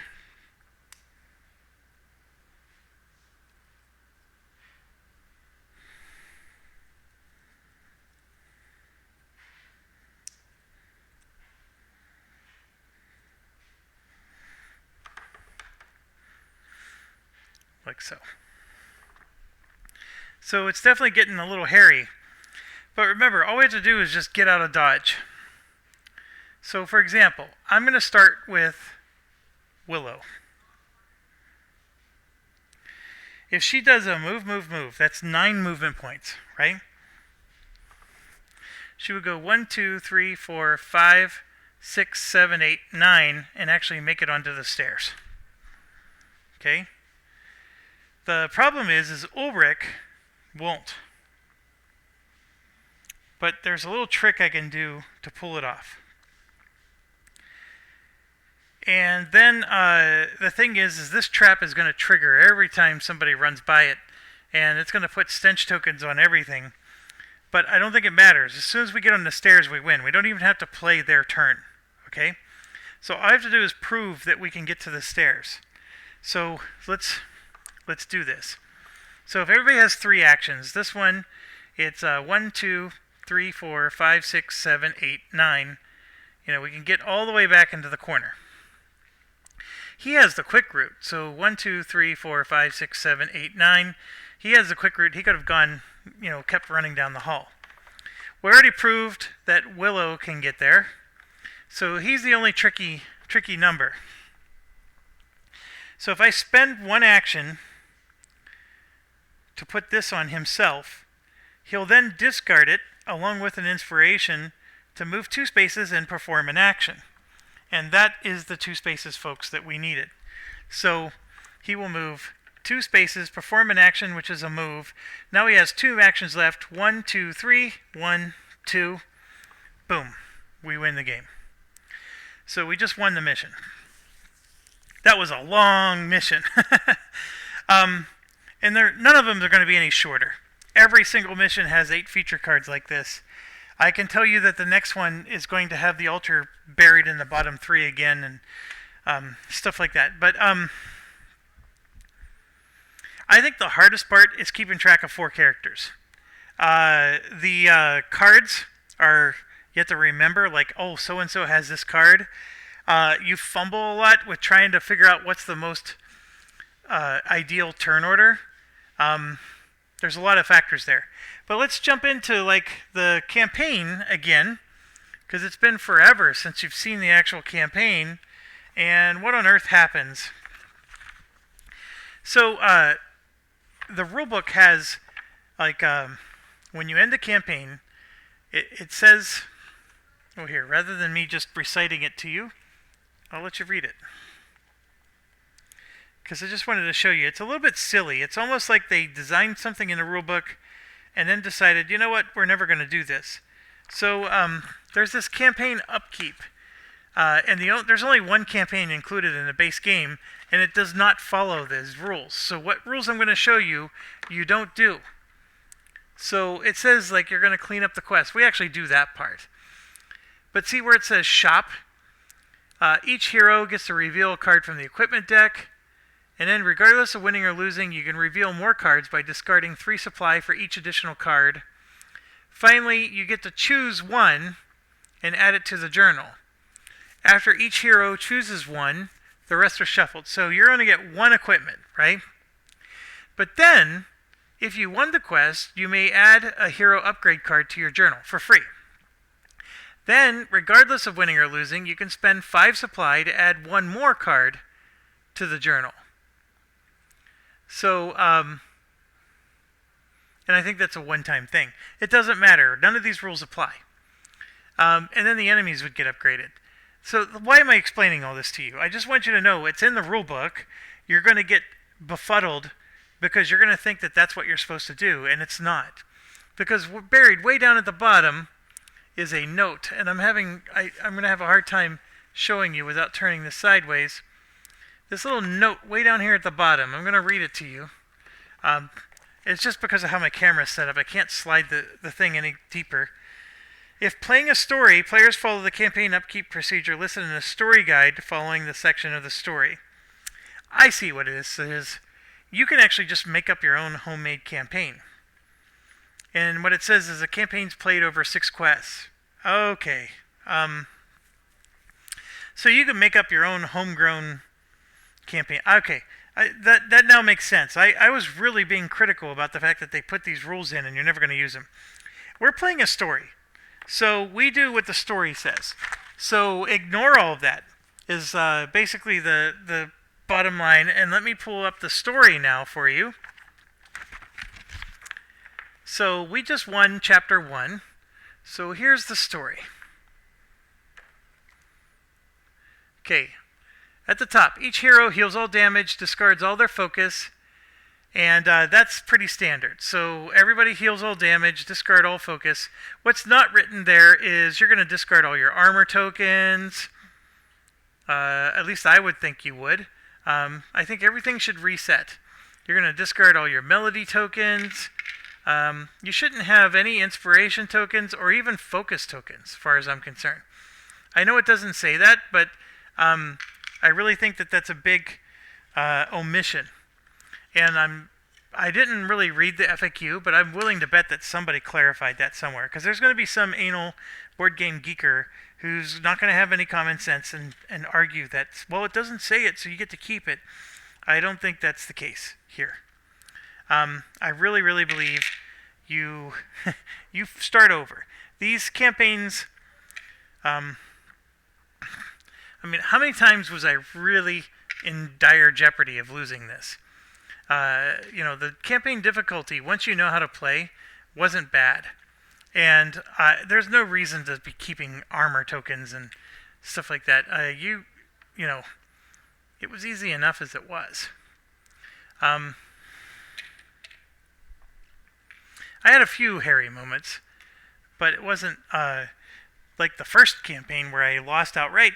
But that's the thing. You lose when you don't know what you're doing. And I didn't know what I was doing. Okay. So you've probably read ahead. Afterwards, it says, for every 3 supply the party has, they may gain a random equipment card and add it to the journal. This is different. In the other mode, you spent 3 supply to get a whole pile of cards, and then every hero got to choose 1. This says, for every 3 supply, gain equipment and add it to the journal. Adding it to the journal means it belongs to your party. So it's not you just choose 1. You're adding all of them to the journal. So the reason I was so excited about collecting all this supply is, guess what? We're going to spend all this supply, and whatever we don't spend, we're going back to 0. And because it says discard all supply. For every 3 we have, we're going to get an equipment card. And that's the awesome sauce part of this. Okay? Before I do that, I'm just going to do a couple more cleanup items. I'm just going to take all of the action cards for each character, put them away, and more importantly, I'm trying to get all of the item cards that was from the search deck out of the way, because I don't want to confuse those with item cards from the equipment deck, because that would be a problem. Alright, so we do need to do that, but let's see what else we need to do, so that way I don't keep flipping back and forth. If the heroes won the quest, which we did, and this is the part that's awesome about this campaign, if you lose the quest, all kinds of bad things happen. This is not a balanced campaign if you lose. Okay, first thing we do, there's some text there, flavor text. As you emerge from the depths that the Raglanders have claimed as their new foothold, you unwrap the heavy object you managed to find. You add the decorative urn to the journal. Each hero adds 1 random upgrade card belonging to the hero journal. Their hero to the journal. I'm sorry. So basically, every hero is going to get to upgrade a skill, but it's random. You don't get to choose. I think in the other mode, you got to choose. So you see how there's some differences here. And then if Huey, if Huey is not in the journal, then we go read section 20. We have Huey, so we don't have to do that. But we do add the decorative urn, which is, what number is that? I can't read it through the camera. 6. So I gotta figure out where I put these dang cards. Here we go. So I'm going to move these out of the way. There's the decorative urn. And basically, whoever I give it to, it adds 1 to their health value. And then at the bottom it says, each time you target Winona Morn with attack, reduce her defense by 1. Now, Winona Morn is not going to be in this next mission that we have. I don't mean to spoil it for you, but the 3rd mission is the first time you run into Winona Morn. And when we didn't kill her. We didn't even attack her. She didn't even spawn. We beat the thing before she even spawned. So what's interesting about this, though, is this urn is used to battle Winona Morn. Okay, so the urn itself, I'm going to pick a blank spot on the board here. The urn itself is an item we need to give to somebody, so I'm just going to lay that there. We're going to move these dice out of the way, and here's the equipment cards that we're referring to. Okay, so we're going to do these things one at a time. So these are 5 pointers, so that's 5, 10 supply, and then there's 11, 12. Okay, so we already have, that's 3 each, right? Or that's 3. 12 divided by 3, that's 4. And then here's 3 more. It's almost like stacking poker chips now.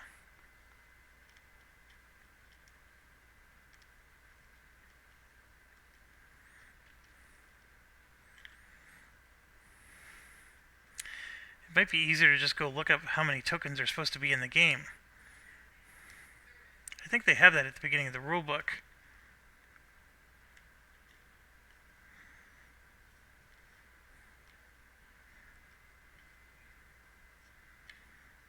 So there's definitely advantages to not...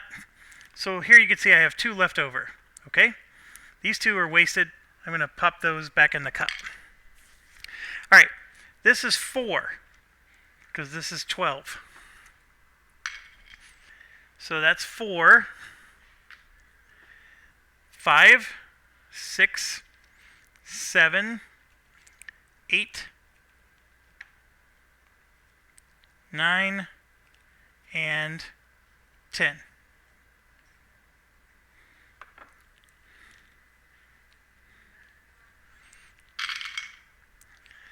And then 11, 12, 13, 14, 15, and 16.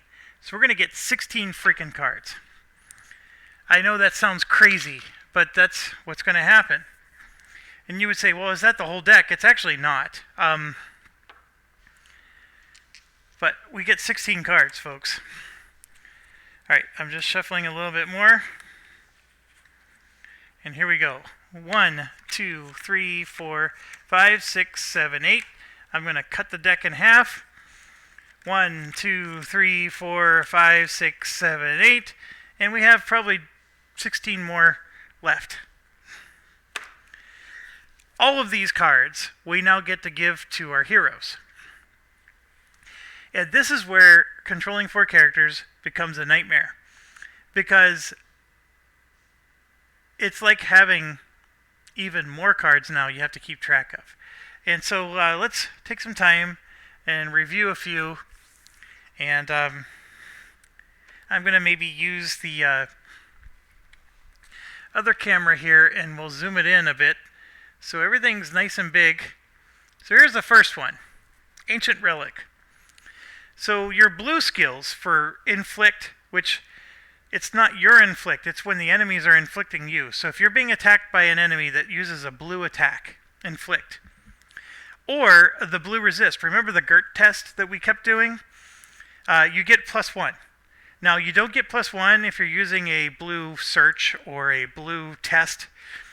These are very specific tests, only for inflict and resist. Now if you exhaust a lightning ring, then you get to gain +1 die for any blue test. Okay, so this is ultimately it's a blue card.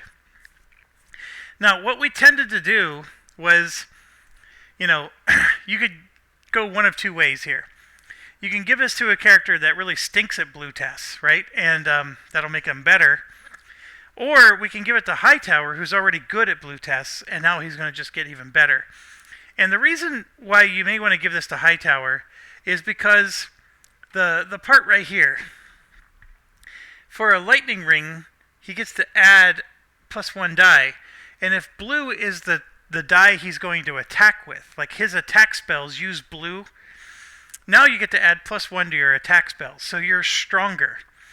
Whereas, you're helping somebody who's weaker in blue with the top section, but you're also helping the person who's strong in blue with the bottom section.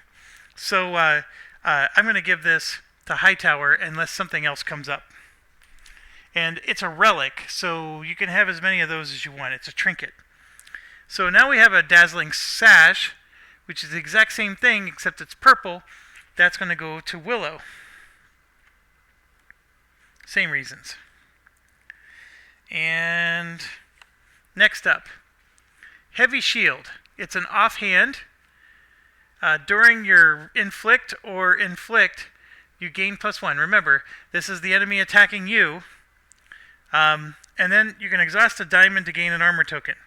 Here's the issue. Nobody has an offhand slot. Actually, Hightower does, because he has a one-handed mace. Ulrich right now has a two-handed weapon. So we will possibly give this to Hightower. And then what I'm going to do is I'm going to just set it off to the side. And because we haven't seen like all the cards yet. And we may take weapons that change. Like Ulrich may get a one-handed weapon or something like that. So let's just set this on off to the side. Next one is a perfect one for Rowan. So it makes his greens better. And then during your green test, gain +1 die. So Ring of Deafness, that one goes to Rowan. Because again, if he attacks with green, it'll make his green attack better. Now this one is going to go to Hightower. Sacred Vestments, it's an armor. You can only equip one armor, but it adds his blue skill to his health value, which is 3. He has 3 blue skill.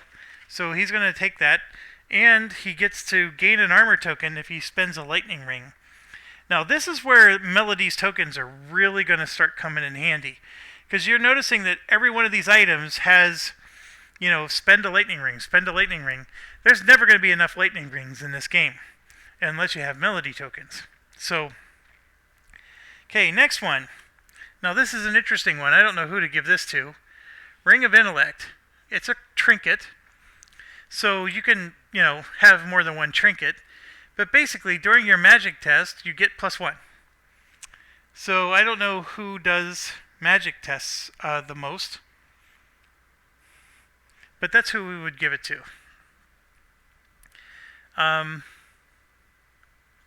Obviously, if you had a mage, that's the perfect person. There's really no harm in that, but I'm going to set that one off to the side. We'll figure that out later. And then this one's for Ulrich. +1 red. So we'll give that to Ulrich. Pretty easy decision, huh? What's interesting is we haven't found too many weapons yet. So that's the part I'm getting a little nervous about. Here's another one. This is perfect for Willow. An armor that adds purple to your health value. And then see how you can gain armor tokens? So we're going to start using a lot more symbols. And then her purple value, by the way, is 3. So she just added 3 to her health by doing that. That's an awesome armor card. Here we go. This is a one-handed weapon that Ulrich may use instead of his sword. Okay, longsword. That says attack +1. I don't know if you can read that, but that means he gets +1 die to his attack with red. And his red skill is already a 3. His current weapon is this. So this is superior to that, right? This one does not allow him to equip offhand. This one will. So he could take that shield, for example. And then this, for a fire, deals 1 damage to 2 enemies within range, whereas this one only deals 1 damage to 1 enemy within range. Okay? So we're going to take that Sword of Ulrich, and I think we're going to retire it. I think he found himself a new weapon. And so now that he has this weapon, we can give him this, and those two are going to work really good together. And he's going to be even better when he's absorbing hits from different types of attacks. So we can turn Ulrich into a bit of a tank. And that's the idea. We want that. We want him to be a tank. Okay, so he has a sword and a shield, at least for now. And now this next one's interesting. Ulrich is the only fighter type that doesn't have 3 orange. Almost all the other ones, like the dwarf, etc., has 3 orange. And so we found an armor that increases your health by the orange value. Well, Ulrich, 3 of the characters actually have orange values. Hightower and Willow already have an armor, so we're going to give this to Ulrich by default because he doesn't have one. So it's not quite as good, but he gets 2 extra health out of that. Oh, and look at this. This is perfect for Rowan. Everybody has armor now. Green. So that's 3 extra health for Rowan. Perfect. Absolutely perfect. Okay. Oh, gosh. Now we got another one. Add your magic to your health value. This is useless for us because you can only have 1 armor per person. All 4 have one. So this is just going to go into a discard pile. We have the equipment. It's in our journal. It's just we're not going to use it. And then, oh, look at this. We got the red armor. So I'm going to take the orange one, the orange plate mail, and I'm going to discard that. And then we're going to equip the scale mail because that's plus 1 extra health for him. So you see how this is playing out? And we, so far, have only gotten 1 weapon. Okay, this one is an interesting one. It's a Spectre of Insight. You equip it in your offhand.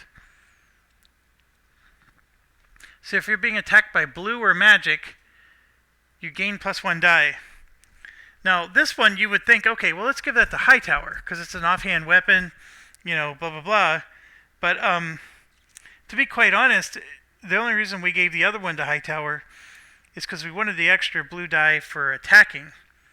So I think what we're going to do is we're going to give this to Willow or Huey as the offhand, because they both have room for an offhand weapon.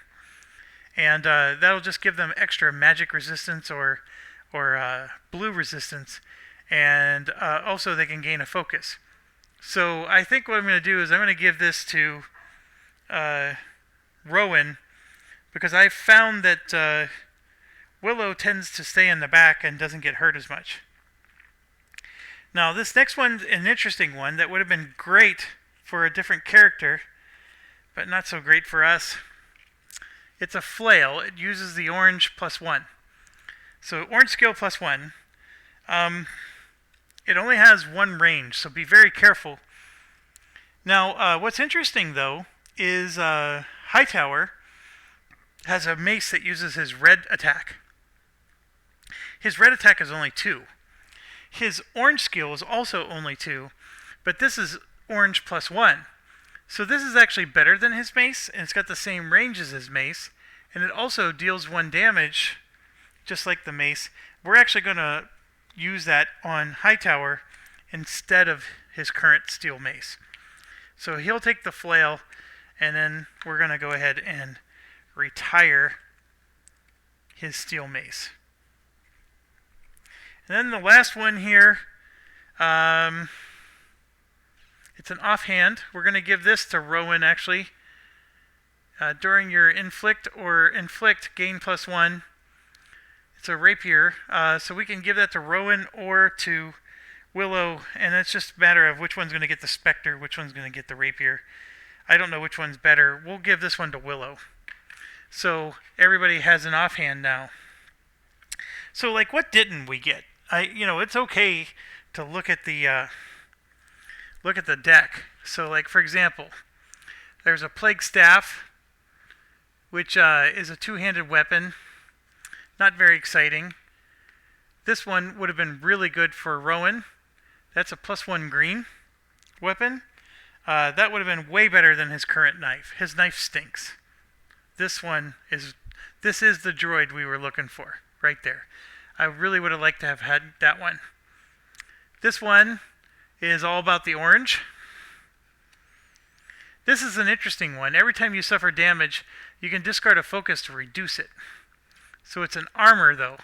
So I think it's pretty weak. We didn't like that one because the other armors were better, just to get more hit points. This one is perfect for Hightower. The Oblivion Chain. It gives him a blue attack plus 1. That is by far better than the flail, because that'll let him roll 4 dice. So we definitely want to see this one come up. This one is just super nice. You can heal, so it's a trinket. This one, perfect for Willow, because it's a purple attack plus 1. However, Her current slingshot attack is 5 range, and look at that one. You have to be up close and personal with that one. So there's a big trade-off. I mean, it's a really nice dagger, but you got to get up close to hit with it. So not necessarily a useful card. All right, this Ring of Intellect is ours, and I'm going to give that to Willow. Okay, next. This one is for if you have a mage person, perfect type of wand. This one is great for a Rowan character, except it uses both hands. Range of 2. This one, perfect for Ulrich, but he can't equip an offhand anymore. And it targets 2 enemies. So it's a very interesting, the Great Axe. Great one for Hightower, but can't equip offhand. This one, if you perform a channel action, which we never did the whole game, you get an additional focus and can change an additional altar die. This, when you get this makes channeling great again. This one just adds 2 to your health value. So it's like a generic armor. A resistance type of item. A throwing axe that gives you red attack +1. This is actually the ultimate one for Ulrich, because right now Ulrich has weapons that are a range of 1. This one now he can shoot from a range of 4. That just makes Ulrich that much more powerful. Anything with a higher range is better. This is one for mage users. This is the perfect one for Rowan, range of 5, the longbow. So who cares if you can't have an offhand card when you have that. This is a better one for Willow. It's a purple attack +1. It's a staff. And this one lets you move 4 spaces instead of 2. How awesome is that? Every time you move, or instead of 3, you would move 4 spaces. So, very good cards. Okay, one final thing we got to wrap up before we can call it, and that is every hero upgraded. So I'm going to show you. Let's start with Willow. So for Willow, what you have to do is you have to go into the character deck and pull out these yellow cards. These are the upgrade cards, and that's about how many she has, and you have to shuffle them because you're not allowed to pick which one. And you're only going to get one, but every hero gets one. And so we're going to do this, and then let's randomly pick one. So we'll go with this one. Okay? And then these go back into, out of play, if you will. And so the card we got, drum roll please, is the Song of Violent Valor. Alright, so before we look at that too closely, what you have to do is you have to take the Song of Violent Valor that she already has. She has like 3 of them. So you take 1 copy of that and you remove it from her deck. So it replaces. So her deck size doesn't get bigger. It stays the same. You're just replacing a card with a better one. And so I will let you take a look at this. This is like the most exciting part of the game for me. So this one, it heals 1 for every hero with a melody heals 1. Now it heals 2. Each damage with a melody suffers 1. Now it suffers 2. Each hero may either gain a melody or discard 1 to attack, targeting an enemy adjacent to them. Here, you could gain a melody or discard 1 to attack +1. So see, the attack's even better. So everything about it, just about everything about it, is better. So she got an upgraded feat. That gets added to her deck, and the other card, you just discard the other one, out of the game. Alright, so I hope that's starting to make some sense. So we're going to do the same thing now for Rowan. And I don't know where I put Rowan's upgraded cards. Oh, yes I do. Yes I do. They're over here. Okay. I'm shuffling. Here we go. Let's grab this one. I can cook this. Dun, dun, dun, dun. I just can't touch this. I can cook this. Alright, so he had an I could cook this card. We never got to play it. We just sort of drew it at the end, and I remember saying it was an awesome card. Now it got awesomer. So let's see.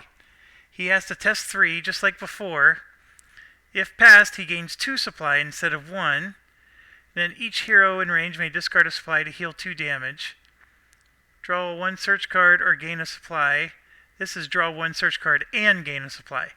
It's not that big of an upgrade, but it's still better. So I guess you can't complain too much there. So yes, Rowan got himself an upgrade.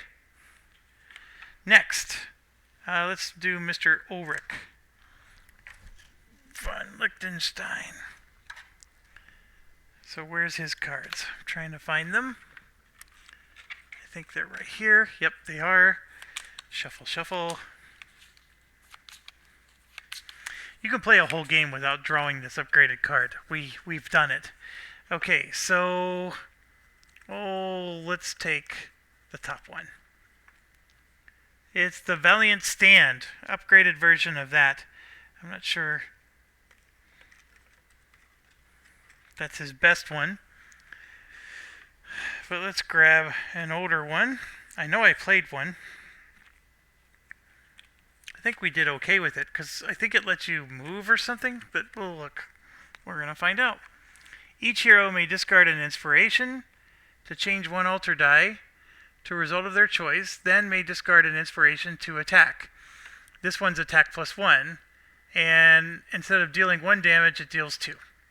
So, it's moderately better. Not necessarily awesomely better, but moderate. And we'll take it.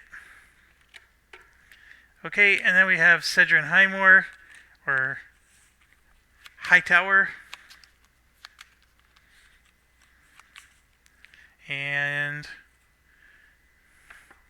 I'm going to take the bottom card this time. Putting the rest away. What do we get? Rousing Hymn. For each success, choose a hero within range to gain a focus and move 1 space. Choose a hero within range to perform an action. And the big thing here is you get that test as a +1. That is a better version, because the old version is actually sitting right here on top of his discard pile. The test is better. See, and then hero within range only gained 1 focus. Now they gain a focus and move a space. So it's just better.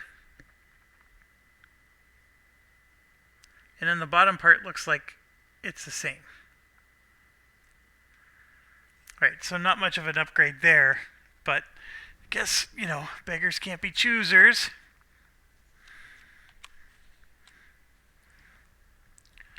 And that's it. So, we have some more Choose Your Own Adventure before we would start the next campaign. We'll do that in the next video, because this is definitely taking up a lot of time, especially with the, looking at all the cards and stuff. But I don't know, to me, that's the best part. That's why we fought and did this whole mission, was for this moment, to be able to do these things. Did we get the best equipment cards possible? No, but we all got the best armor possible. I will say that. We just didn't get the best weapon possible, and that's okay. Rowan is right now the only one suffering the most, because his weapon just doesn't fit his character. But everybody else doing great. And yeah, I think this went very well. There's a lot to tear down, and to get ready for the next quest, you got to put all those miniatures away. So there's a lot of work to do for the next video. Also, it's really late, and I got to call it a night. So it's going to be a while before you see the next video. I'm hoping to at least get another round in tomorrow. We'll see. That's it. I hope you at least enjoyed this first mission, and we'll see you at the Choose Your Own Adventure step of Chapter 2. We did everything there is to do. Oh, by the way, you might be wondering, okay, well, what would have happened if we lost? First of all, you don't get to upgrade your skill. And then second, the enemy gets an upgrade. There's an actual enemy upgrade deck, and they get an upgrade.